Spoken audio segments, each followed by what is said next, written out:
Check. Welcome back. Sober Experience. It's been a while, ladies and gentlemen. We're back in action. Like and subscribe on all podcast platforms. YouTube, our YouTube channel. Wherever you can share these videos, it's super helpful. We're going to get into some stuff. First, let's set the mood with a little Eileen Jewell. This is called Where They Never Say Your Name.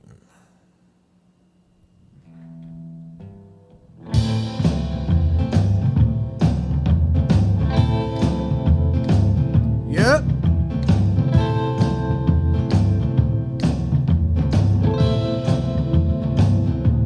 I rode 16 wheels all the way, 16 nights, lonely days. I'm going back. I wish I never came. All right, you feel that? Woo. Yeah, I'm going someplace where they never say your name. You kept me up all night with your Coke and gin. Coke and Left me gin. next morning and turned me in, and that's evil. Baby, you're no good. Well, I'd forget you, baby, if I could.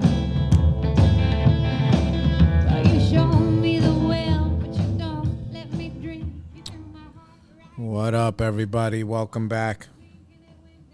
Appreciate your patience and all the love messages. People are asking me where I'm at, what I'm doing, what's the deal. Let me shut that off. Yeah, man, it's been a long summer. It's already like in October. Had a lot of stuff going on. Last we left, I know we were doing some step work. I think we're in like the middle of the fourth step on in the NA guide. But you know what? We're gonna get back to that on another day. I figured maybe like the first first episode back after my hiatus. I was not in jail. I was not on run. I was just at where I was at. We all go through stuff, and the thing is like, yeah. This life, what do I always say? I hope you like surprises. So, basically in a general way, what was going on was, I surrendered to the Lord. I surrendered to my truth and to what's inside of me. And I guess I needed a break, man. I had, my home life got a little shifty. Both my younger kids, they left the house. They left the house. And some of it good, some of it not good, but all of it good. And we try to do our best to guide them.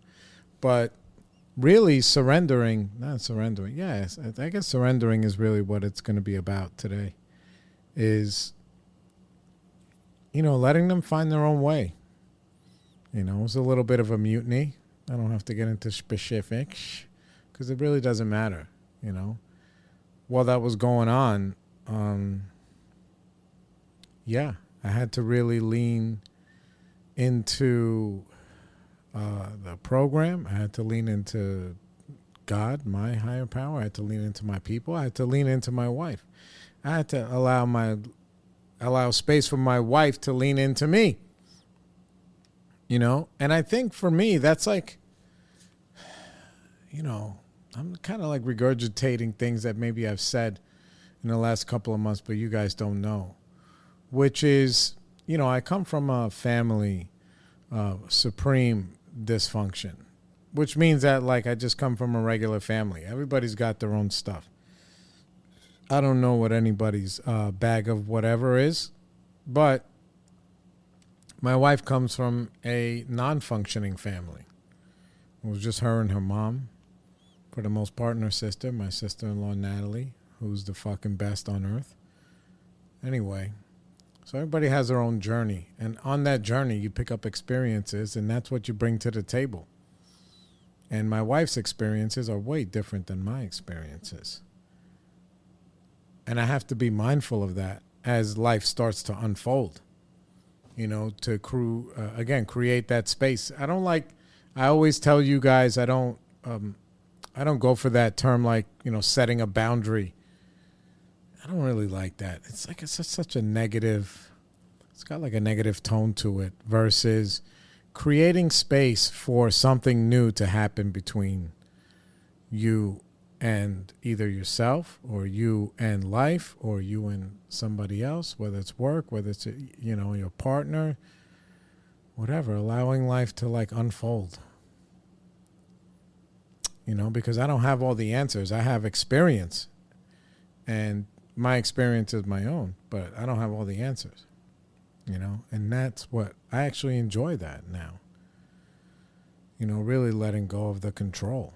And saying, all right, I don't have all the answers. I know that I feel like this and I'm going to do this because this is what's true to me. And I have to be so brave all the time when you have to step to important people in your life and be like, dude, this is who I am and this is who I am. And this is something that I can't like turn off, I'm going to take a sip of water. It's something that I can't turn off, but it's something that you don't have to speculate on what's important to you. You'll know. You'll just know. And then I knew. And my wife knew. And my kids, they are at an age and they're at a space in their life where they can make decisions on what's important to them. And guess what? For the moment, they might not align. And that's okay too. Because I don't know how many times when I was growing up, look, my family was so fractured by just life. And a lot of it was also from myself, oh my God, my parents, I lit them up. I never gave them like a peaceful, moment. And my mom used to say that to me. It's like, there's never a peaceful moment in this house. It was mostly because of me. I've always been a little bit of an agitator. And up until I learned how to control myself, that's what was in control. My need to be heard and my need to be free. Like, I just want to be free. I just want to be free. And my parents' idea of freedom, dog, I don't even know what that is to them. I know they gave me a lot of both slack and flack, but yeah, they had their own way, and because they came from their own time and their own space, and they were being driven by whatever they're being driven by. I don't know. Most likely fear of economic, financial insecurity, that kind of stuff. Fear of me, making some of the same mistakes they made. Meanwhile, their way of communicating that was giving orders. And, when you're young, you know everything. And I knew everything. Then I found out a little bit on my way that I knew some stuff. And some other stuff I found out, but I didn't know everything. So my kids, the little ones, they know everything. And, I'm not in the business of punishing them. It's not really it. But to really have faith that this process of growing up, of learning to be self-sufficient, of learning to be self-supporting. When I mean self-sufficient, it's not just, I can boil my own macaroni. It's like, when nobody's around, who am I with? Who am I when nobody's around? Who do I want to be? And why am I not that person now? I always wanted to be somebody other than who I was. And I can't imagine that I'm the only person who feels like that. Because you're just like seeking. You're on your way.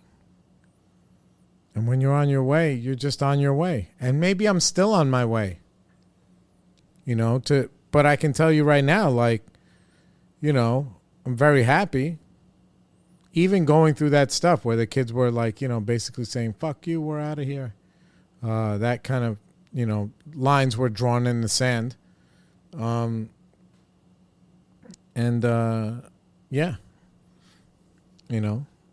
even during that time, I was just, I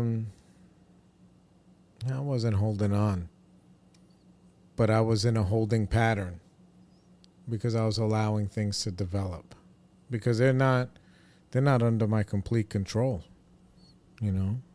They're under mostly my wife's control and a little bit of my influence.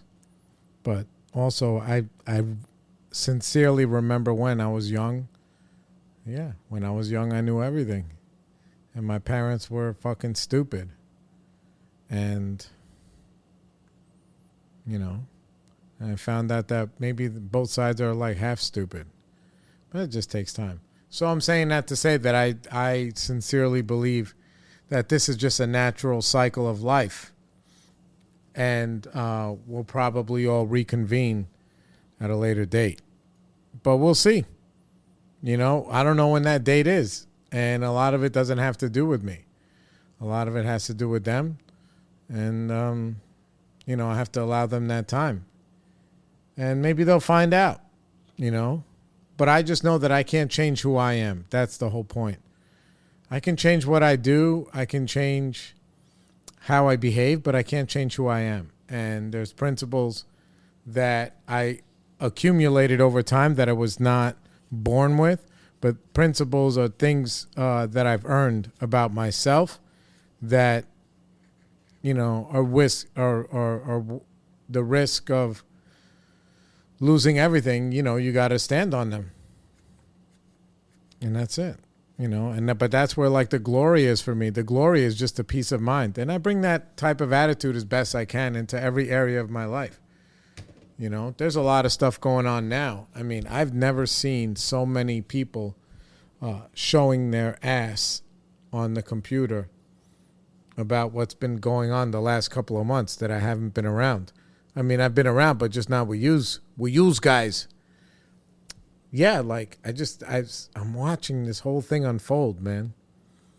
And it's just amazing to me. It's amazing to me sometimes the audacity of me to forget how I used to be. And now that I'm not like that, I think who the fuck I am. What do I always call it? Spiritual narcissism. Like, haha, look at this person writing these crazy things on social media. Talking about if you don't believe this or if you don't do this or if you don't like this, then you can unfriend me.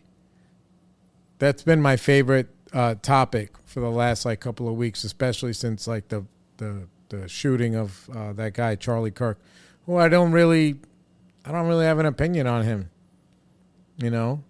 There's people who I know who I love who love the guy. There's people who I know who I love who hate the guy. Both of them are true.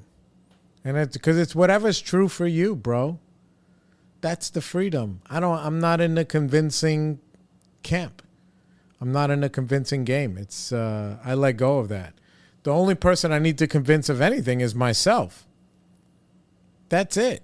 I don't need to. There's plenty of stuff that I attach my energy to that my wife is probably like, bro, that's another crazy white boy shit you're fucking with, And there's some that maybe she doesn't think that. I mean, I'm sure. Look, listen, I don't know what you guys are doing with me, but all the help that I get from all of you makes me good enough for her to be with me.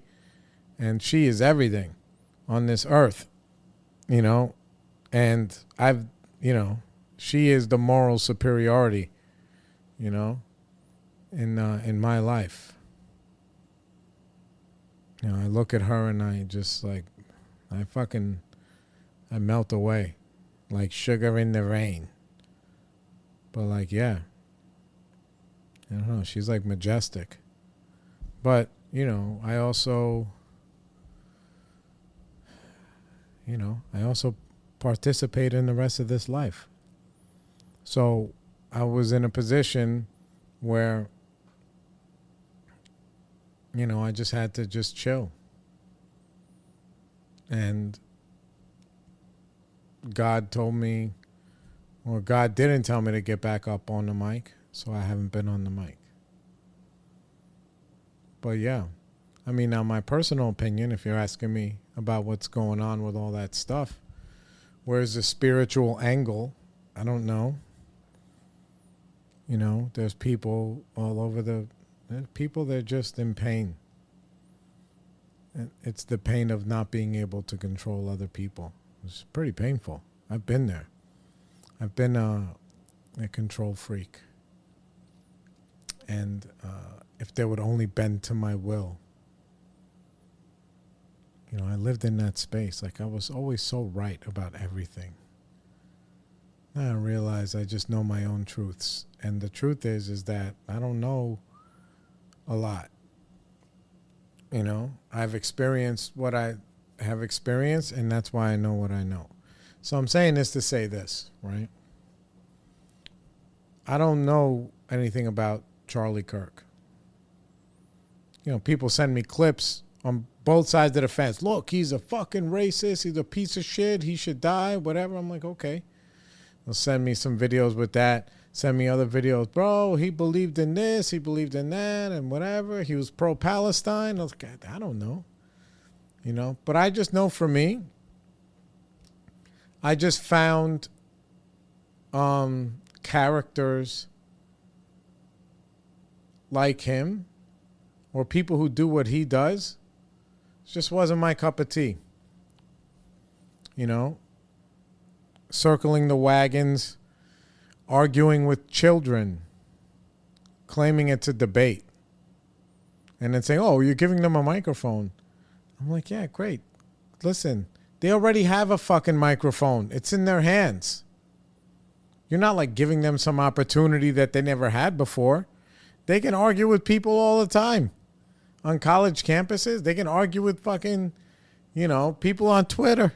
They can argue with people on wherever. They can argue with people at Thanksgiving. So to think that like, oh, you're so high and mighty, I'm giving these people a voice. Who the fuck are you? And then and it's not just him. There's other people who do this kind of stuff too. This is why I stay away from this stuff. It's like, yo, there are people like, they argue with people who are inexperienced and they just claim to be smarter than them. And they start spitting out numbers and statistics and this and that and the system and blah, blah, blah, blah. I'm like, bro, you know what I'm saying? That makes you actually like a little bit of a bully. Now, if you want to, spar with somebody who's on your level with experience, maybe I'd pay attention. I remember there was one guy, it wasn't Neil deGrasse Tyson, it was some other guy, I forgot his name. But he was like sparring with like Jordan Peterson.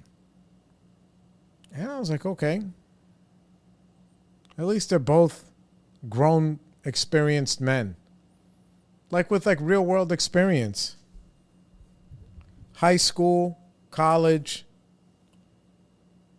Tumblr, Twitter, Snapchat, all that stuff is not the real world. So, I don't get it. I don't get it. I would never. It's like when I have a conversation with people about the fact that I respect and identify with people who build their own business or live their own freedom, whatever that freedom is, live their own life and are not really like beholden to something else. Like I identify with that. It's not because, okay, you're going to be your own boss and you're going to make your own money and all these other things, which is all true. Nobody can cancel me, bro. There's a freedom in that. And if that means I got to work 60 hours a week, if that means I got to be here Saturdays and Sundays, if that's what that means, that's what it means. That's the, you know, I was talking to my wife this morning where like, dude, being my own person and being and living my life my way, or the way that I choose. I don't even know if it's my way. It's my way now, which is the spiritual God illuminating path, you know, of serving. That's what I'm doing. I'm serving this earth. That's what I'm doing. I put myself in a position to serve. And at the same time, I get the freedom of nobody telling me what to do, bro. Yeah. So I'm saying that to say there are some folks who have a regular life and they're in a completely different zeitgeist than me. They're in a different emotional and mental universe than I am. I'm not interested in somebody's opinion on an experience that they never had. Sorry. You know what I'm saying? So if somebody wants to talk shit about, I don't know, what's the buzzword, capitalism or whatever, that kind of stuff that I participate in. Now, is the system itself flawed? Yes, because there are humans in the system. But the system itself is the greatest. Where you can come and you can create and be whoever you want to be. And guess what? There are blocks in the road for everybody. Your blocks will be different than mine. Some of them will be the same. Some of them will be different. But there are ways. And when you find those ways, who you have to become to find those ways to make it work, bro, that's the freedom. Because you have to become somebody else other than who you are. And all of the pain and all of the discomfort of challenging yourself to be better. Be better than the voice that's inside of you that says this is all you can do. And the world is just fucked up and I'm going to be miserable and I'm going to fucking lay down. You know what I'm saying? To be like, no, how about instead of complaining about why people don't get paid enough money or whatever, why don't you create a place where people can come and you can pay them whatever you feel that they should be paid? Instead of just crying, like just be the change that you want to be. And I honestly am not like some superior moral or ethical person, but I didn't have a choice because I didn't like other motherfuckers telling me what to do on any level.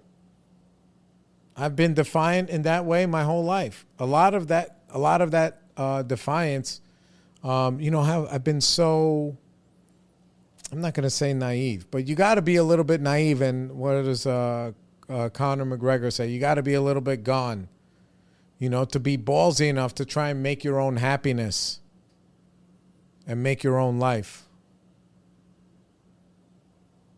And I only found that through God. That's who I had to get in touch with. You know, I may never have $1 whole million in the bank sitting there pretty. Maybe I'm on the way.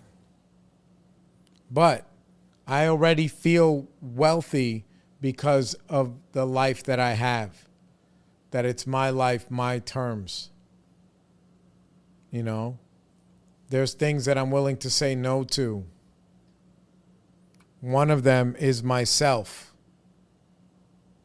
That says, go ahead, skip the gym, judge that person, eat the donut, gossip. You know what I'm saying? To tell myself, no, that is the way of darkness. And the way in the light is to be like is to believe, right or wrong, is that we are all on our way. You know what I'm saying? I'm speculating right now, but I doubt there's anybody on their deathbed talking about, oh, I wish I would have hated that person more. You know? I wouldn't change anything in my life, including all the pain that I've caused others. Because I needed to fucking walk through that with humility and ask for forgiveness in order to gain the perspective that I have on myself and on other people. We joke about that stuff in AA, NA, 12-step shit. We're like, yeah, you can go to church, synagogue, mosque, I don't know. And you can go and do confession and you can be absolved by somebody that you have yet to harm, by somebody outside of the situation. Like, yeah, you do this, you do that, blah, blah, blah. You know, whatever, Hail Marys, I don't know what they call them, novenas, whatever. But in 12-step life, my friend, you got to go and you got to go pay the money back. You got to talk to the person face to face or write some letters or do something. You have to go and make it right. That's the difference. And what it takes to do that is what it takes. And when you go through those experiences, it really changes, you know, who you are. When you can see yourself in other people and give them a little bit of grace. They're in their own zeitgeist. They're in their own silo. You know, when I talk, you know, I try not to give people advice. If you ask, I can share my experience, but I try not to give people advice about how I live and what I do, because what the hell do I know? And most people, they don't really, people are offended when you try to help them. And they're ready for a battle. I'm not into battling anybody. I'm into maybe learning something from you, but not if you're going to talk down to me.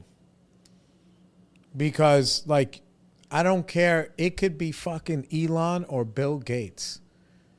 And you could have zillions of dollars. I do not believe that you are happier than me. And the goal is to be happy. Happy, joyous, and free. That's the goal. To be unblocked from that. There's no amount of anything that could take any of that away from me.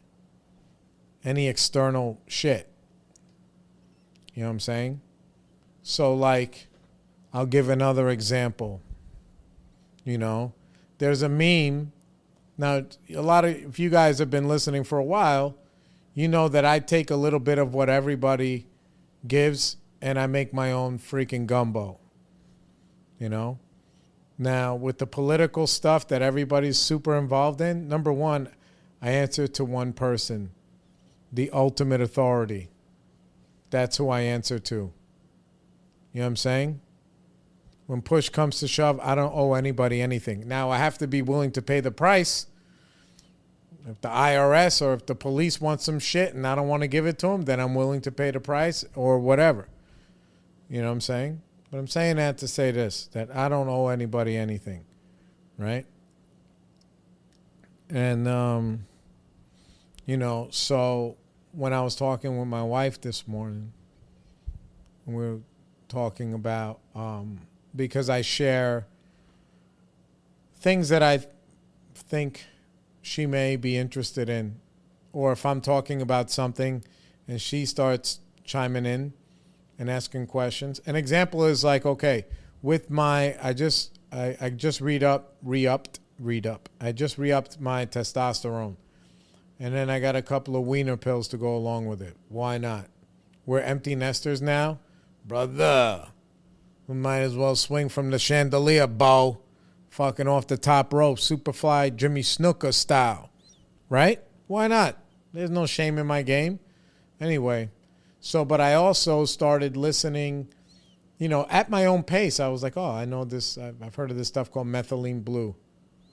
Right? And whatever. So I order that stuff. And it's supposed to be good for you in all these different ways. For your cells and for your joints and blah, blah, blah. So I order that shit. You know?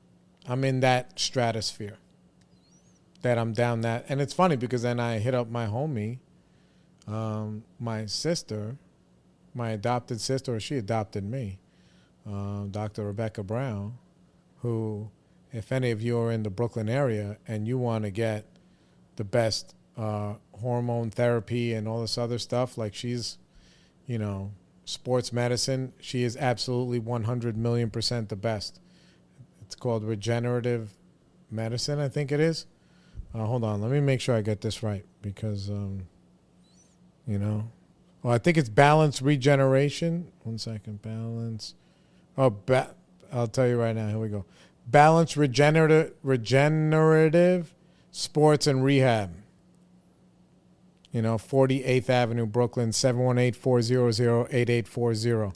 Now, I don't order my tea or anything from her because I get that online. But anyway, so I sent her a thing on methylene blue.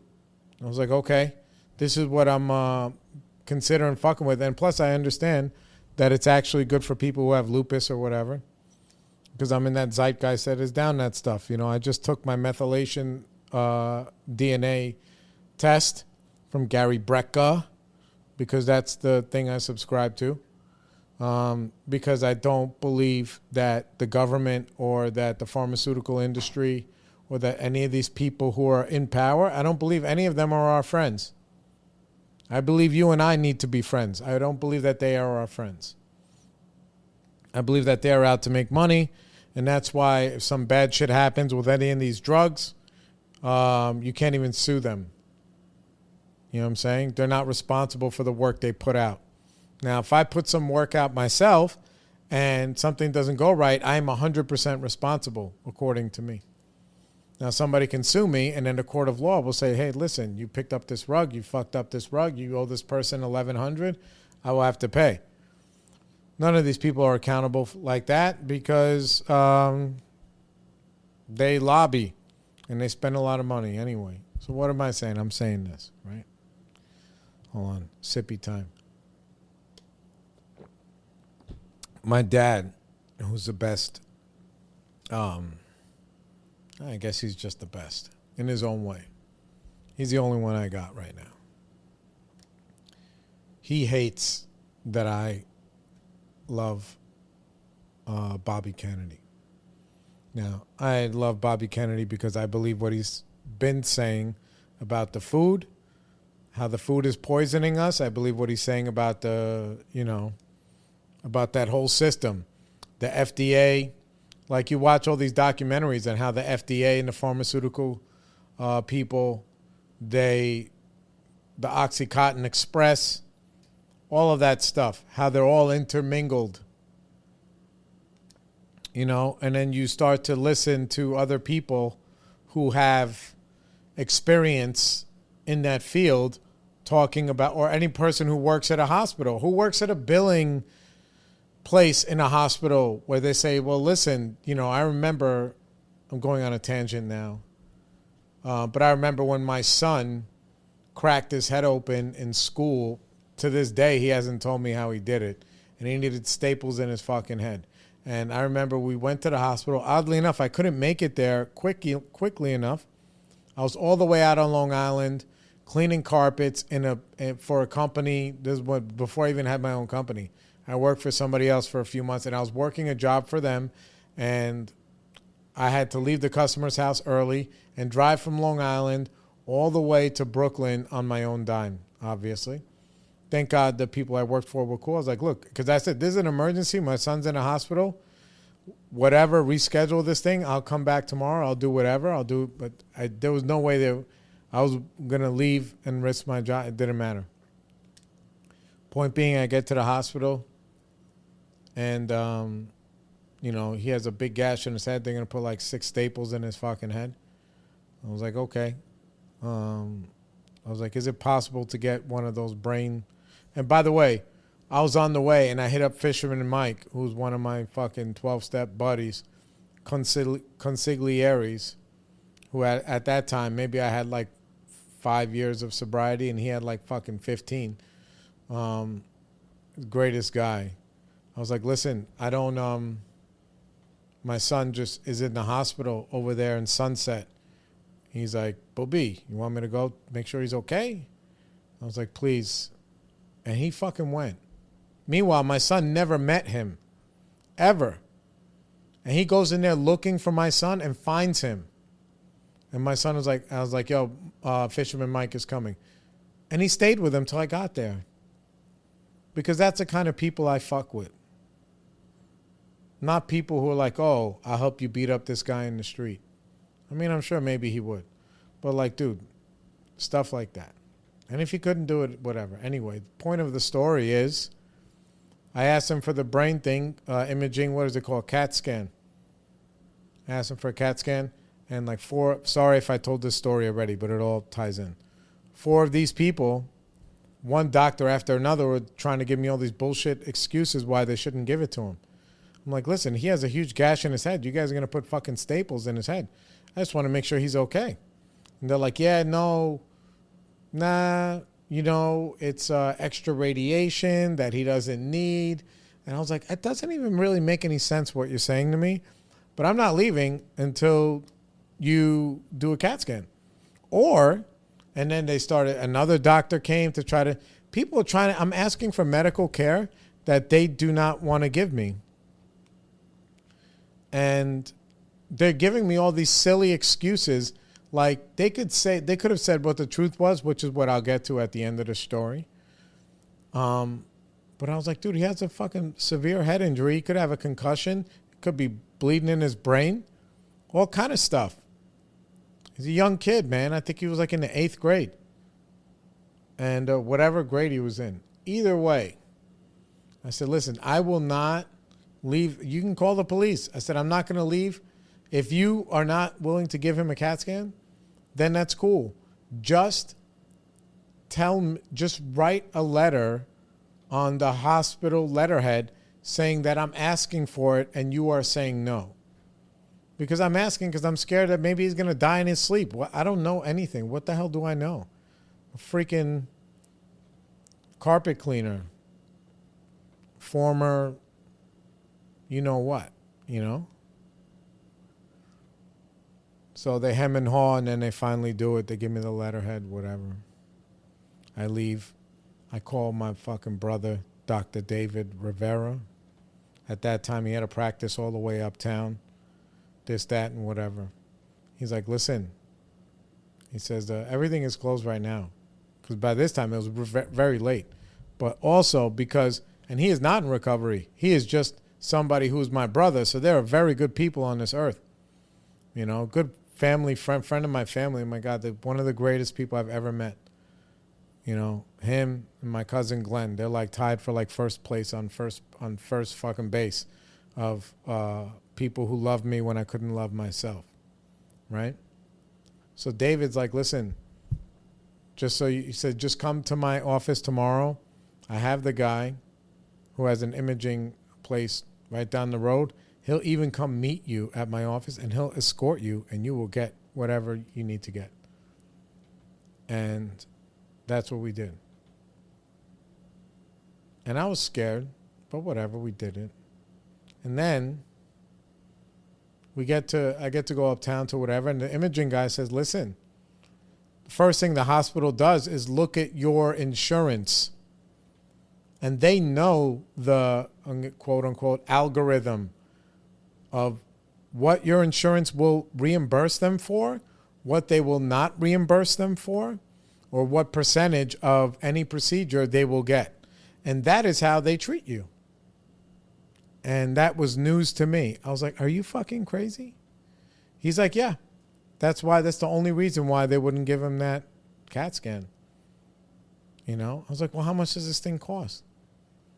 And he was like, I don't know. At the time, I'm going to throw a number, and it was probably close to that. But don't forget, I took the first dose of the vaccine, so I'm brain stupid. I'm going to say like $1,500. I was like, bro, I would have just paid them to fucking do it. Even if it was on a credit card, definitely, because I didn't have any money at that time. Or I would have just made a phone call, or I would have done whatever. You know? But I wouldn't have just walked. They were telling me all kind of stupid excuses, you know, like the dog ate my homework excuses. Fucking radiation, unnecessary. Oh, are you crazy? They talk to you like you're stupid. When they could have just been like, listen, your insurance sucks, and we're not going to get any of this money back. You know, we'll get this much money. If you want to cover the difference, line them up. I would have, you know what I'm saying? But no, it's a whole fucking shit full of fucking lies. Anyway, so that's the way the system works. I'm saying that to say, this is why I feel the way that I feel. Experiences like that, I'm sure everybody has them. So all of a sudden, I cannot just trust these people 100%, right? Which is why I take my own life and I take my own health into my own hands, meaning I'm accountable 100%. Dude, if I'm eating these donuts and doing this shit and not exercising and not staying sober and I'm not respecting my body, I can't expect them to fucking help me because they're just out to make fucking money, bro. So back to the original thing, you know, my dad is like, and there are other people who are like my dad, they're all in the same camp. And there's that meme that was going around that says doctors that I trust more than Bobby Kennedy, right? And then they say like Dr. Spock, Dr. Doolittle, Dr. Seuss, all these things. And I'm like, oh man, dude, maybe they're either caught in that zeitgeist or maybe they haven't had the same experience I had, or maybe they don't really fully understand how the medical system works. Maybe they don't have a friend that works in a hospital that tells them, listen, this is a fucking business. This is not where you come to get well. This is a business. That's what it is, right? So now, and this is just my own logic, now Bobby Kennedy is a lawyer. And not just any kind of lawyer. He's a lawyer that sues these pharmaceutical companies and all these other medical professionals. I think I'm speculating. If I ask Grok, she'll tell me. But hundreds of millions of dollars that he's gotten in settlements, right? Now, sometimes these companies will settle just to settle, sometimes not. But if anybody knows how the legal system works, they have shit called like discovery and all this other stuff where like the company actually has to be 100% honest about what's going on in the court of law. Not what they tell you to your face on television when you're watching freaking Stephen Colbert and it's like, yeah, brought to you by Pfizer. You know, they tell you all this kind of stuff in these commercials and they tell doctors to tell you all this kind of stuff so the doctors can make money. But when you're suing somebody, all the cards have to be on the table.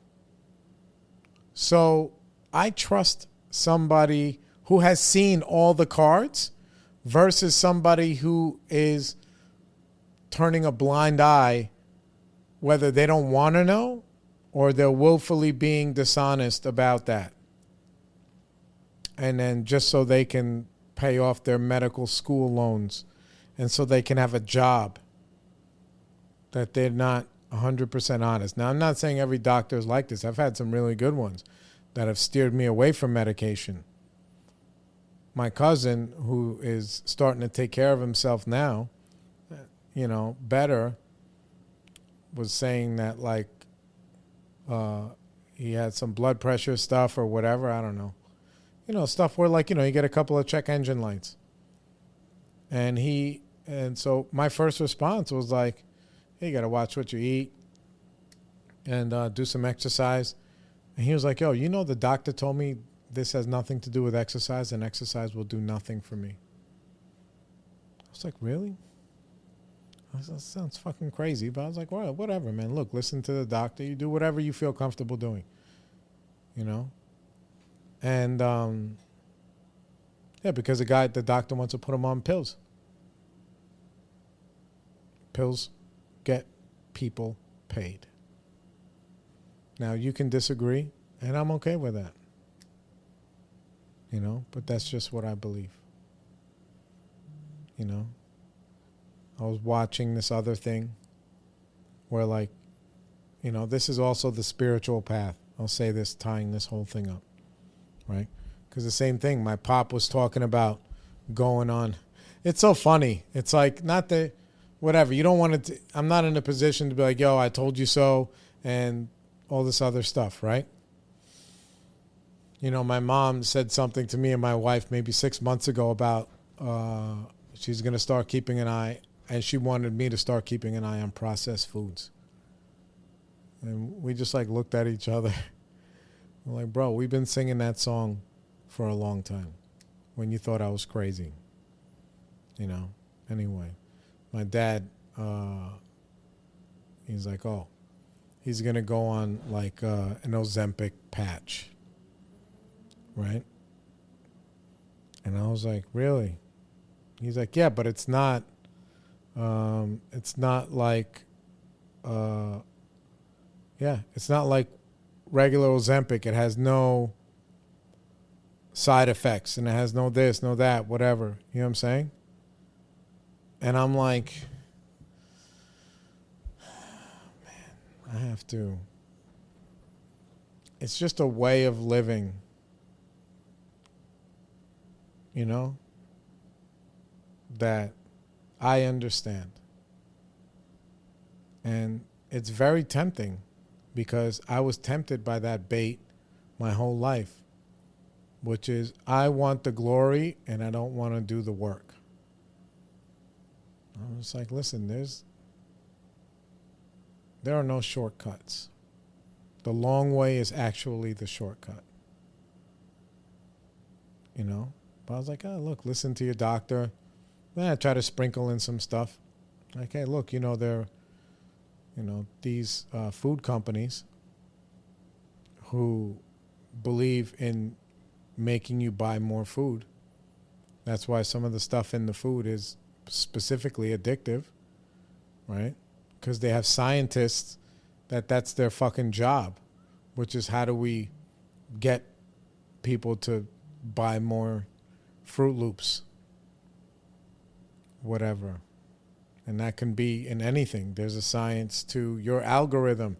How do they keep you engaged? Right? How do they keep you sick? So I told him, I said, listen, there's scientists that are working with these food companies now that they're going to put stuff in the food that are going to be GLP-1 blockers, which means that the fucking... now, from what I understand, Ozempic and these other ones, it's not like, what's that? It's not like Suboxone, I don't think. I don't know how it works. I just know that it ain't it. And I know that studies are starting to come out, and they've been coming out, that people are not just losing weight, they're losing bone density. It's not like fat that's leaving, right? It's other stuff. Because that's the fucking, you know, these people are just using a flamethrower, you know? Because guess what? When apparently I can double check this, or some of you guys can fact check me, but when you go get these drugs, similar to this patch, it's not regulated for you specifically. They put you on this. Like, how do you know what dosage they fucking need? They just give you maximum dosage because then they get maximum reimbursement, which is why that shit is $1,400, which is fucking crazy. Because if you can't afford it, brother, it's going to make you feel worse probably. Or it will put you on a different path where you're going to take your destiny in your own hands and just walk in that path of light and not that path of shortcut. You know, and I don't want to get into the whole thing. You know, there's compounding pharmacies where like waste too well, and other places where like they'll actually give you like real medical care. They'll be like, look, every person gets their own dose of that stuff, and not everybody gets the same amount, and we compound it with other stuff. You know, they're going to take all those peptides and everything. They're trying to make them into like because the, you know, pharmaceuticals, they can't make money off of them because it's not something your body already has. So they can't patent it. I mean, they can't make you depend on them. So they're lobbying to make some of the stuff illegal. I think somebody said they're gonna turn them into biologicals. So that way, if they do make something, the patent instead of 5 years is fucking 12 years or something crazy like that. Yes. These are all like details that are not 100% necessary for me to really understand that the easier, softer way is for me to just be accountable to myself, to you guys, to God, and to the process. And some of this stuff maybe I'm wrong about. I'm open to that, you know. But I'm not shaming anybody else for drinking their own brand of Kool-Aid. Right now I'm on the red Kool-Aid. Maybe you guys are on the purple Kool-Aid. Or if I don't want people to think I'm some crazy MAGA boy, because I'm not, maybe I'm on the blue Kool-Aid and you're on the orange Kool-Aid. Well, I can't say blue. I'll be orange. You guys be whatever. But I got to tell you, I'm not upset. I'm not agitated. I'm not yelling at my own friends on freaking Facebook. Can you imagine that? Like, yelling at your own friends. It's not like you're going on TV and yelling out to the universe or people you don't know or somebody you can actually influence, and you're threatening them. You better unfriend me if you don't think freaking Nancy Pelosi's a Nazi. You better, like, you know, that whole thing. Just that whole way of being. Imagine the day when you realize that it's a whole waste of time. And the glory is just being with yourself and being in the moment and building a life that people can't fuck with you about. If they take something away, something else is going to come. You know, that freedom. It only comes from love. That's the answer. Love everybody. Laugh with everybody. Laugh at yourself. You know, put good actions out there, not good thoughts, not good feelings, but good actions. How can I serve? That's my job. I'm supposed to serve. So, Babylonia is over. But I missed you guys. So like and subscribe on all podcast platforms. The Sober Experience. Don't forget our YouTube channel. Yeah, and I'll see you guys on the flip side. I love you all. Peace.